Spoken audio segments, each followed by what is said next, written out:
equal rights and justice for every man.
Reaching you wherever you are, ZIZ Radio, the golden voice of the nation. Are you tired of Wi-Fi dead zones in your home? The Cable has the ultimate solution with our whole home Wi-Fi coverage. Say goodbye to frustrating signal drops and hello to seamless connectivity in every corner of your home. No more Mom, my tablet's not working in my bedroom. My game is freezing, Daddy. or WhatsApp calls dropping as you walk around the house. So many people struggle with dead zones and restricted Wi-Fi, and the Cable has the answer. Enjoy full blanket increased Wi-Fi coverage with installation in 48 hours or less. Whole home Wi-Fi coverage is here. Get the whole family connected today. Come in or call the Cable at 465-2588 to get your whole home Wi-Fi boost installed. The Cable, always giving you more. Terms and conditions apply. Your bill. I'll get it. You paid for gas. You bought the groceries. Does the lovely couple have first pay? First pay? Don't split hairs. Split the bill with First Pay from CIBC Caribbean. The simplest way to transfer money. No account number needed. With a mobile number, email address, or QR code, you can deposit funds directly to their CIBC Caribbean account and make sharing simple. Just First Pay it with CIBC Caribbean. The specials at Domino's are hot, hot, hot for any occasion. Hot right out of the oven. 1 medium, 2 topping pizza, and 2 20-ounce Cokes, only $35. Free Coke with your lunch until 2 p.m. Small, 1 topping school child lunch special, only $14. 2 medium, 2 topping pizzas, and a 2-liter soda, only $69. 2 large, 2 topping pizzas, and a 2-liter soda, only $92. Oh, and the big one, baby. Free large pizza every Tuesday with your favorite 2 for Tuesday special. So, come on down or call and order now and experience our tasty oven-baked goodness. Domino's, the home of satisfaction. Hot and wild, call Domino's. Want to enjoy the St. Kitts Music Festival and have an experience like no other, but you don't have the cash? Don't worry. You can get there with a Courts-Ready cash loan. No guarantor or collateral required. It's quick, easy, and hassle-free. Plus, you get a chance to win your loan back up to $10,000. So visit any of our locations to get your Courts-Ready cash loan today. Courts-Ready Cash. Ready when you are. Promotion ends June 30th, 2024. Conditions apply. This is my land, my island, our home. The climate has changed, it's becoming strange.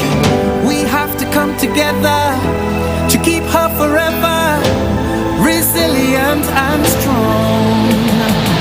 We need some civilization for its rehabilitation. Come together as a nation for drought mitigation, development with policies and plans. Let's change our ways, protect our lands. Get involved every child, woman and man. Island resilience has got the plan. This is my land, my island, our home. It's time to come together to keep her forever resilient and strong. Island Resilience, promoting a climate of change. The Climate Change Adaptation and Sustainable Land Management Initiative of the OECS Commission, funded by the European Union. Water is life, life, life, life, life, life. Water is life, life, life, life, life. Do just one thing, just one thing.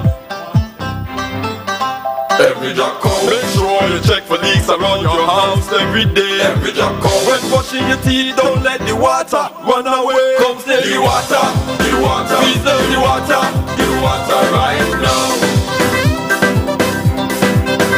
Every drop count. Save the water whenever you take in your shower. Every drop count. Make saving the water your business every hour. The water, the water, the water, the water right now. Up to me and you and you and you and you. The water right now. Do just one thing. Reaching you wherever you are. ZIZ Radio, the golden voice of the nation.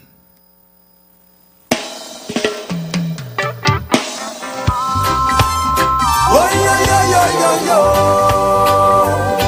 I'm waiting. Oh, yo, yo, yo, yo, yo.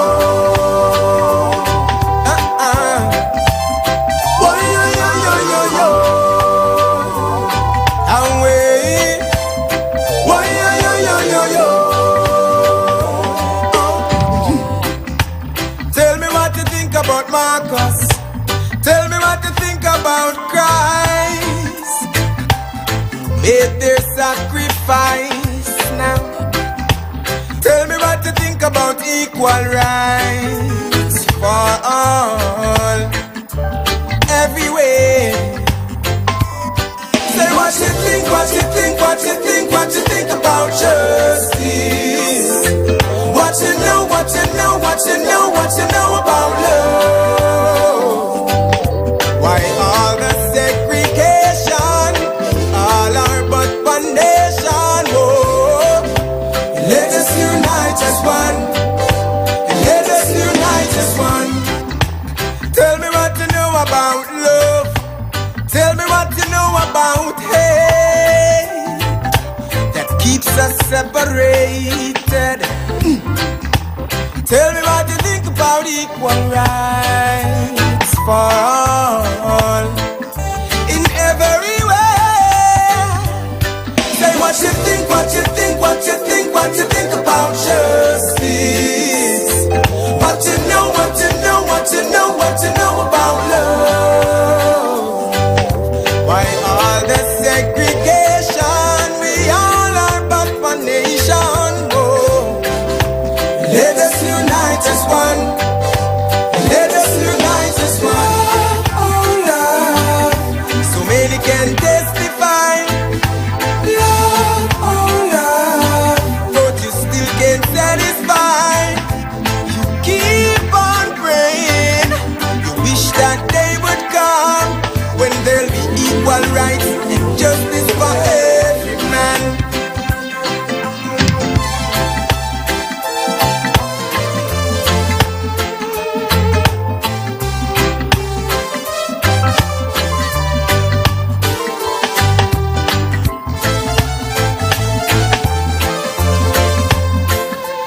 All right, it's 9:30 in the studio, and we are just about ready to start our program for today. Policing with you. I won't introduce the guest this morning. I'll leave that for our host to do this morning. We are streaming live on YouTube, so you can see the program there as well. And let's get right into our program. We all are but one nation. Oh, let us unite as one. Let us unite. What you think, what you think, what you think, what you think about justice. What you know, what you know, what you know, what you know about love.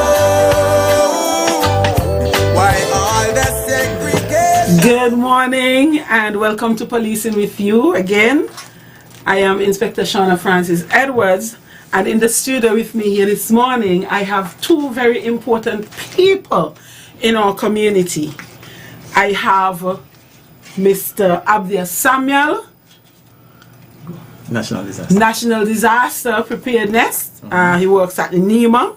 And with me from the Met Office, Mr. Elmer Burke, our Senior Meteorological Officer. Yes, our Senior Met Officer. So they're going to introduce themselves for me, and so that you can have an idea who they are and what their responsibilities are, and then we will get down into the meat of the matter. Okay, thanks for having me, Inspector.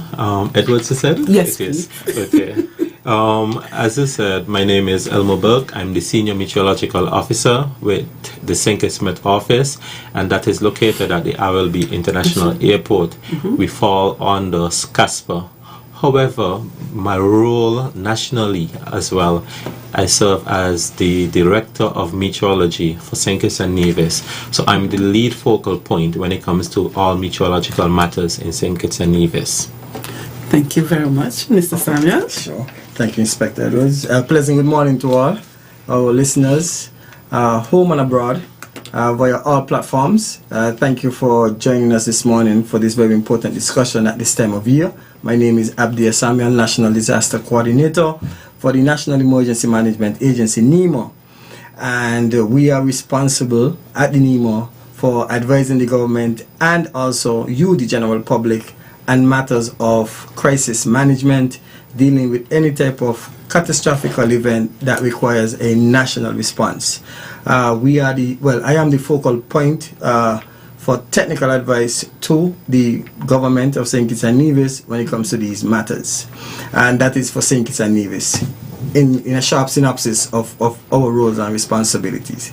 So this morning we should have a wonderful discussion, Inspector Edwards. Yes, we will. And thank you very much, gentlemen, for your introduction. I did mention to you that there are very important people in our community, and they would have just said it in short, plain language. Right. This morning we want to touch on the disaster preparedness, or should I say the hurricane season that's just on the horizon. It should start on Saturday, the 1st of June. And we know that there's a lot of anxiety in the air about this heat and all that. So I want you to give us some information that will put our residents at ease and how they could cope if and when we should be in a place of disaster. All right. So as I said, we are nearing the hurricane season. What can we expect during this season? Well, for this year, what we are looking at is, based on all projections, we're looking at an above average season. All the scientists are indicating that conditions are likely to be favorable for us to see an above average season. And when we say an above average season, Inspector, what we are looking at is, just for referencing, an average season is, you would normally see about 14 storms developing, and 7 of those usually develop into hurricanes, and out of those 7 hurricanes, you usually have about 3 developing into major hurricanes. And when we say major hurricanes, we're talking about categories 3, 4, and 5 strength, or wind speeds exceeding 110 miles per hour. Yes. For this year, and this is based on the initial forecast, the initial forecasts are looking dire. They're looking grim. You're frightening me already. Yes, because already the indicators are suggesting that we can have what most persons are coining as a potential hyperactive season. Wow. Where one of the premier institutions to do these forecasts in terms of hurricane forecast, seasonal forecast, is the Colorado State University. Yes. And the Colorado State University is suggesting that we may see about 23 storms. Wow. Remember, the average was 14 14, storms. right. Yes. And out of those 23 storms, 11 may develop into hurricanes, and 5 of those may develop into major hurricanes. Major hurricanes. So that's category 3 to 5. 3 to 5. What I would want to advise the general public, although we are looking at a hyperactive season, Yes. it doesn't mean that we're going to be impacted by all 23 storms. Yes. But at the same time, it doesn't mean that we will not be impacted by any. So it is important for us to prepare, recognizing that there will be a significant cyclone activity in the Atlantic Basin. It is important for us to start the preparation now.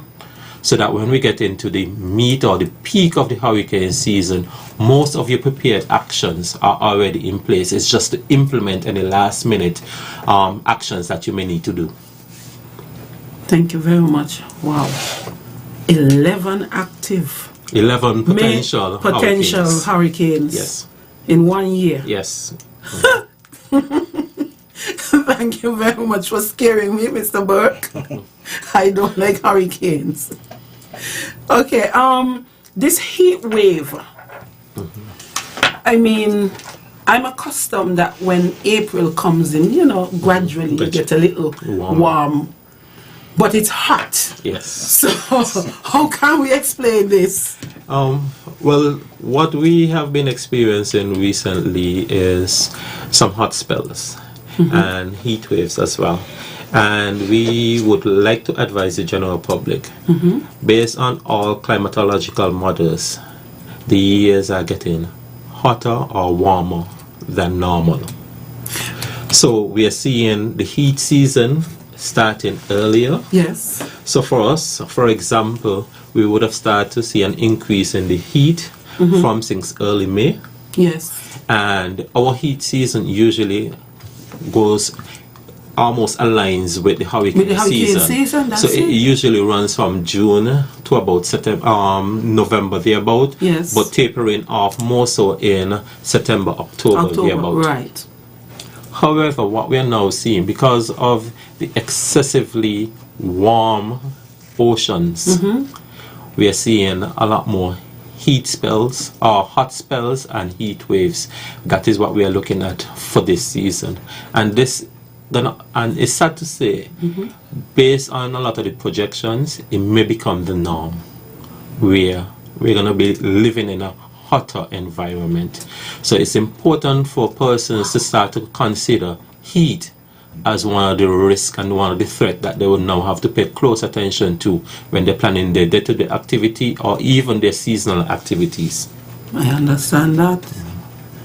But I think what will be important, if you will permit me, Inspector, is to give them the triggers. What is causing? What is causing? Because the globe to go in this way. Because the reality is, a lot of people are thinking that it's just 1 year, and we know what the scientists.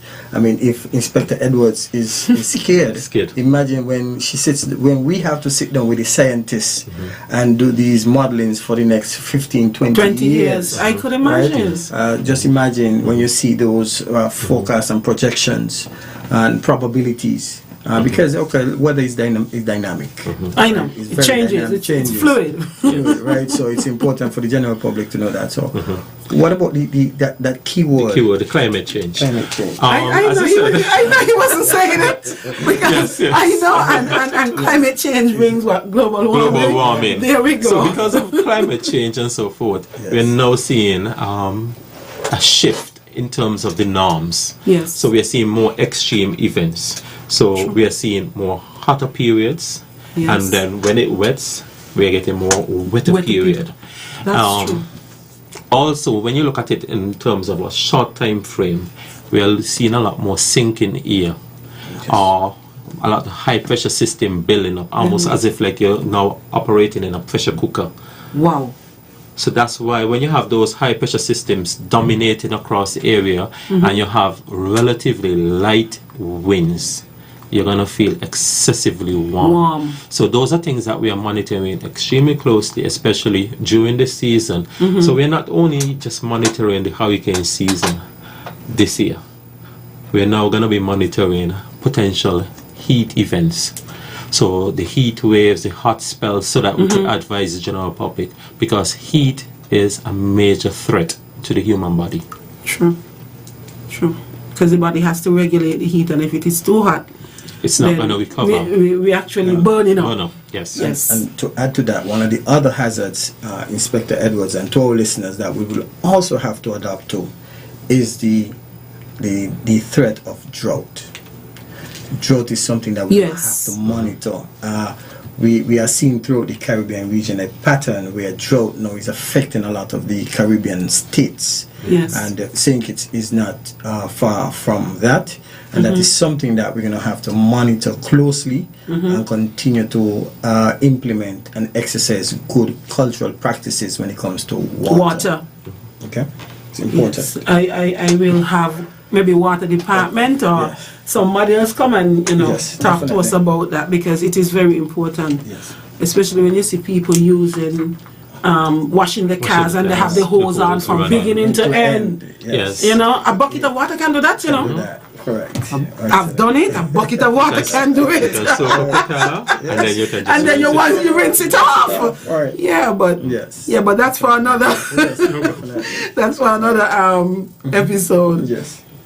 Right. So you're saying now that all this heat will actually lead up to the type of hurricanes that we will be experiencing. Yes, because hot waters, the hot ocean waters, is what is fueling storm formation.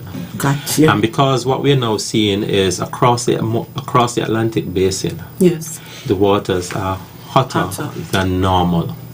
When you say hotter than normal, you have a degree, whether 2 degrees hotter, 3 degrees. Well, what we are seeing based on the past few months is in some areas we are seeing in some pockets that we are seeing about 3 to 4 degrees hotter, and this is Celsius, hotter than normal. And it's not just at the surface level, it goes deeper down. Wow. So whenever you have a storm moving over that area, all that warm moisture feeds into the cyclone and allows it to strengthen. Bearing in mind, if the conditions in the atmosphere is favorable. For example, we're going to be monitoring the Saharan dust, because Saharan dust does inhibit storm formation. But if you don't have the Saharan dust and you have relatively light winds aloft in the atmosphere, and you have all that fuel for the storms to absorb, there's a potential for a very strong storm. And that is what we're going to be monitoring. Wow. That's interesting. Scary but interesting. Okay. Do you have an idea like how long this warm spell is going to last? Well, what we're looking at, we anticipate this hot period to persist at least up to September. Wow. Because that is our usual hot period. Yes. It's just that it starts earlier this year, and we're seeing it hotter than last year. So I'm almost, as I said, you're scared. I'm scared as well. Most scientists are scared because so far, every single month this year has been the hottest. Has been hotter than the previous years. And if we are already experiencing some significant temperatures in terms of heat stress, uncomfortable conditions right now, and this is not even into the peak of the summer period. So it's something for us to start to pay attention to, and it's important for the general public to start to consider, okay, how am I going to keep myself hydrated? How am I going to keep myself cool? Recognizing business have to continue. You have to still live. You have to live with the conditions. It's just that you now have to recognize that because it's going to be hotter, you can wear lighter clothing, looser clothing. Try to avoid excessive time out in the hot sun, especially. That's going to be difficult. It's going to be difficult at times for some persons. Construction. It's hard work in the sun. So for those construction workers, what we would usually advise is have periods when you're going to be rehydrating yourself. Okay. Frequently. So you have to maintain your hydration level. Right. It's important because half the time when you feel in terms of heat stress, yes, is when it's already on you. Yes. So a little tip: I remember a doctor told me when you feel thirsty, it's already you're already dehydrated. Yes, you're already dehydrated. Yes. Yes. So you have to just keep.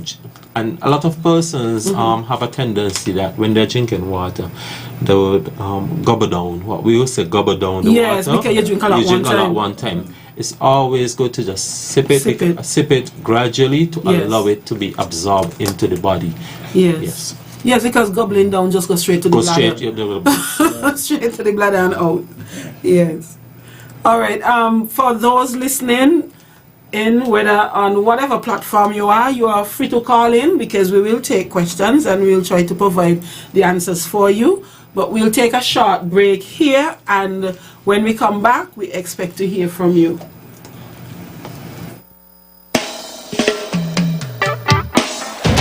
This is my land, my island, our home. The climate has changed, it's becoming strange. We have to come together to keep her forever resilient and strong. We need slow stabilization, forest rehabilitation. Come together as a nation for drought and flood mitigation. Development with policies and plans. Let's change our ways, protect our lands. Get involved, every child, woman and man. Island resilience has got the plan. This is my land, my island, our home. It's time to come together to keep her forever resilient and strong. Island Resilience, promoting a climate of change. The Climate Change Adaptation and Sustainable Land Management Initiative of the OECS Commission, funded by the European Union.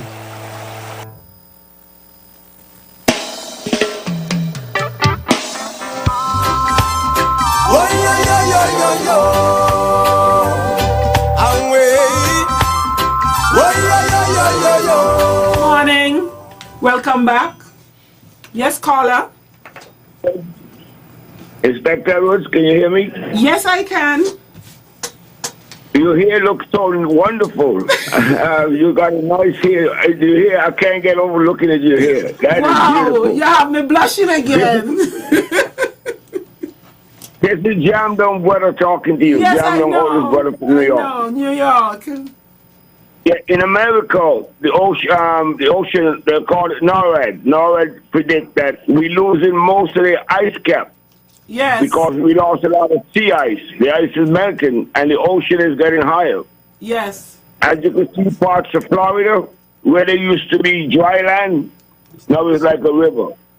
Yes. And St. Kitts is on the sea level. And God forbid, if we ever get a hurricane that hit from the southwest, we're coming there by the port and come right in the open of the harbor, it would be catastrophic. Thank God they come over the mountain, over by Frigate Bay and Conway area, because we got the mountains to help protect us. So we're very blessed to be situated in a place that we are, and we haven't suffered catastrophic damage by hurricanes like most Caribbean islands do. So Kittians are blessed. And I just want to make one point. When I was young, fresh water used to run to the sea every day. We never collect it. We never tried to save it because we didn't think we had need for it. Well, you know, I'm 70-something years old now. I'm talking about when I was in my teens and stuff like that. Yes. So this is going to stay with us because of global warming. And the fossil fuel that goes up in the atmosphere is damaging the ozone. And that's taking a lot away from, that's why it's so hot around the world. Not only St. Kitts, it's hot everywhere. So these things we're going to have to adjust and live with probably for the rest of the lifetime. Okay, Yes. That's my input for today. Thank you very much for your contribution. Next one? Okay, right. Now, Mr. Samuel, let me hear from you. What sort of strategies or procedures that NEMA has in place to assist persons who may need help. Okay, great. Thank you very much, Sean. So we have already begun since February our process of preparing. The Housing and Shelter Subcommittee has been working tirelessly to make sure that we have facilities and we have mechanisms in place to support persons that may be affected as a result of the impact of a tropical cyclone, for sheltering in particular. As we speak right now, there's a meeting that is going on that I should be at. I will join you after this, where we are finalizing all the shelter procedures and processes so that we can provide the shelter listing within an adequate time, so that persons could put that as part of their plan and also know where to go if they need such services. Right. We are also looking at yesterday there was a meeting of the welfare subcommittee dealing with shelter relief and management. That's the supplies. Yes. So we are looking at all the contractual agreements with the food service providers to be able to provide. They have indicated, most food service providers and suppliers and distributors, that we have enough stock to last us for the next 6 months. And if there's any disruption or interruption to the supply chain, there are alternate supply routes that we can access for food. We have also engaged our international and regional partners, such as the World Food Program, to be able to be on standby to support St. Kitts and Nevis in that regards. Also, we have been looking at our infrastructure. So we have been meeting with Public Works, who is responsible for that, in terms of ensuring that the infrastructure that our general public accesses, the public infrastructure on a daily basis, that those are in a state of readiness, and those that may provide challenges, that we have the information to alert and notify the general public whether they should access it or not, or refrain from. So we have been working tirelessly. We have been looking at the guts and everything else in terms of making sure that the waterways that we know are guts, those are clear. We're looking at our drainage systems as well. Our district volunteers have been working tirelessly to make sure that persons within the communities are in a state of readiness. They have been carrying out the message. There's a tree trimming, cutting program that has been ongoing, and it's being supported through the Her Majesty's, well, sorry, not Her Majesty's prison. His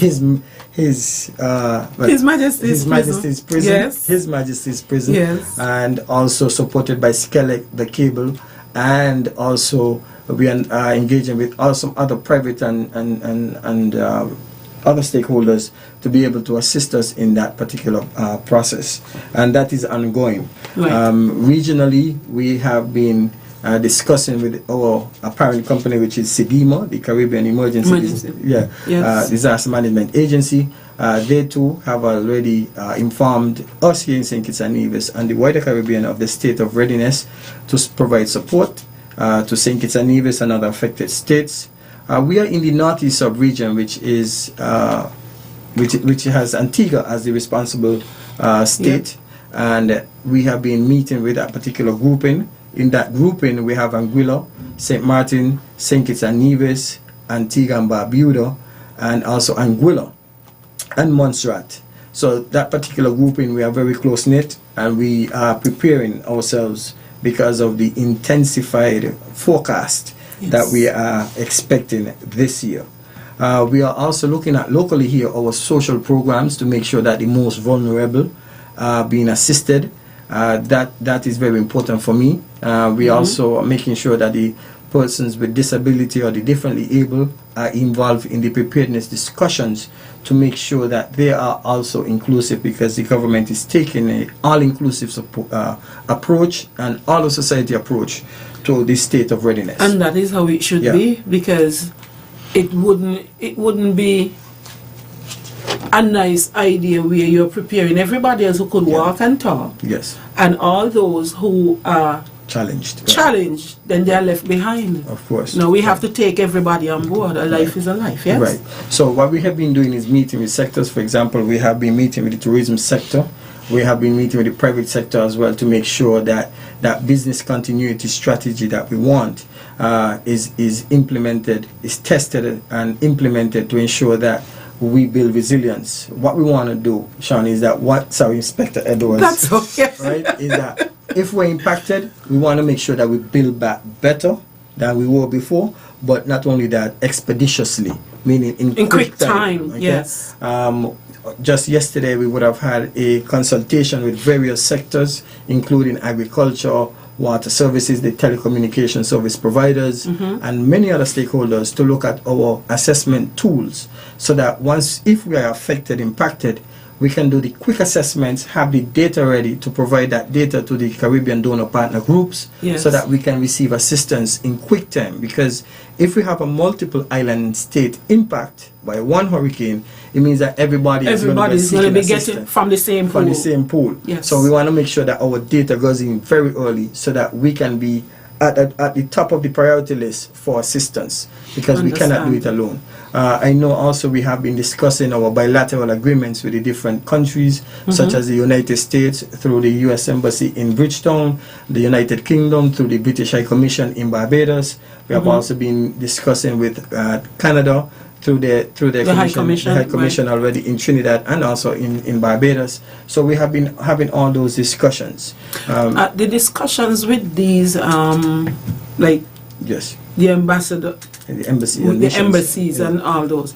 That is that in the event that their nationals may need extraction, that they could get out. That's one component of it. The component is one, technical assistance, whereby they are able to build the capacity that we need to be responsive to the impacts of these things, to the assistance they can provide, and also to provide assistance to their citizens if they find themselves impacted or affected while in St. Kitts and Nevis. And also to have that chain of communication to see what they can do for their citizens while also providing assistance to the Federation of St. Kitts and Nevis.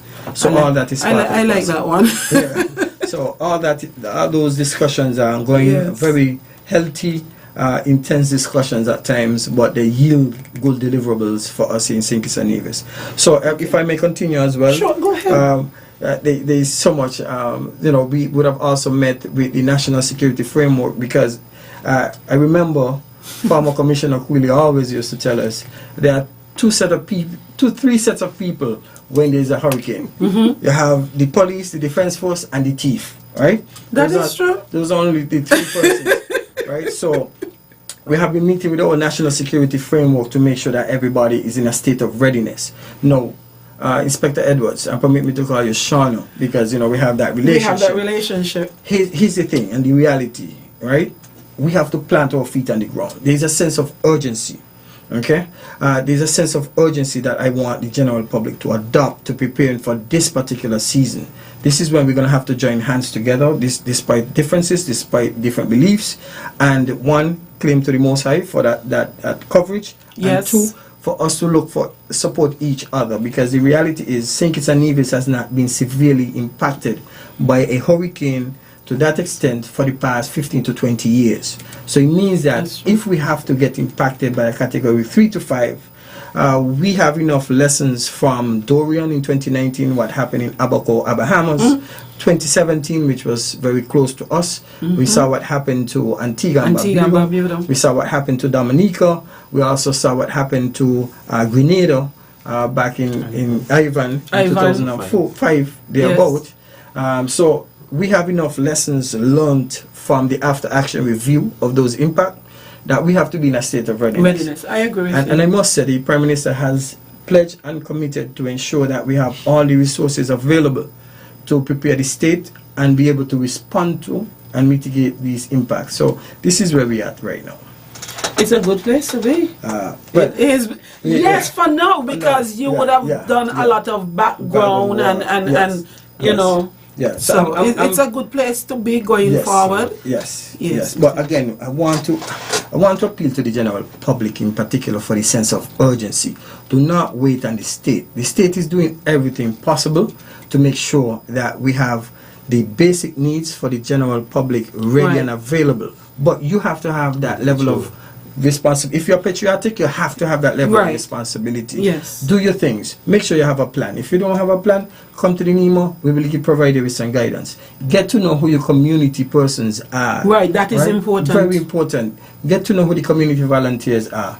Also, communication. Listen to information from the credible sources. there's a lot of misinformation and disinformation that do happen, Inspector Edwards. And I know. That in itself is a hazard within the hazard, right? Yes. Which affects us. And I want to take this opportunity to thank the media houses, because the media houses have been very supportive. Yes. Right? I could call GQ. I remember I could call GQ at any time, and he will interrupt his program. Yes, and he will slot it in. Yeah, once he hears Elmo, and he said, sure, give me a couple minutes. You know, so this is what is the response as a small island state. This is the response that we need. This is the level of preparedness that we need. But we cannot be prepared unless the general public accepts the message and put the message into practice. If we don't have that, then all of what the state is doing may become futile. So we have to have that shared level of responsibility between the state and the community. And communities. Right. Yes. And this is not time for selfishness anymore. No. It's not time for selfishness. Inspector Edwards, to the general public, you heard what Mr. Bulk was saying? This is the first time in 40 years that we have this early prediction. Yes. About 25 storms. The prediction normally starts small, and then it grows, or you know, it's modular, right? Yep. Where it either goes up, goes down, goes down. This is everybody, not just Colorado State University.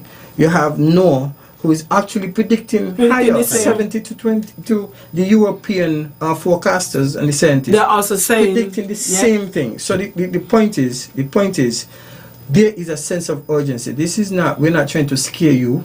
We're giving you the information. As it is.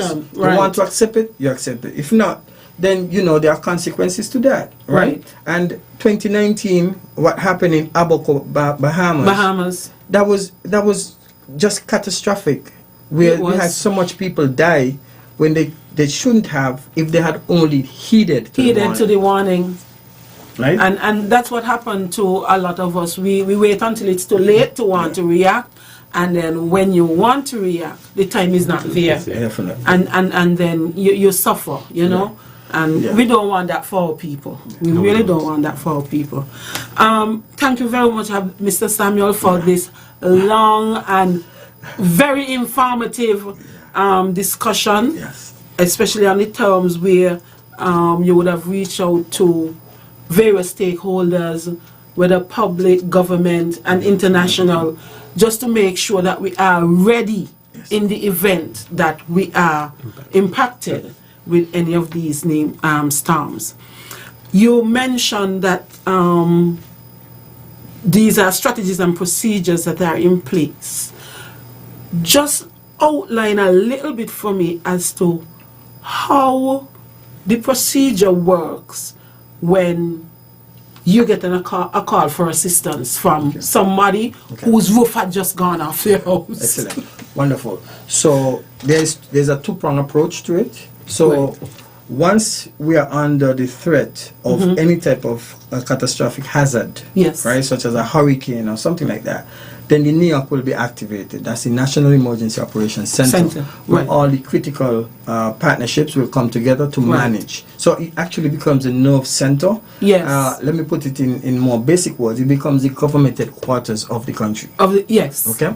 From there, then we manage.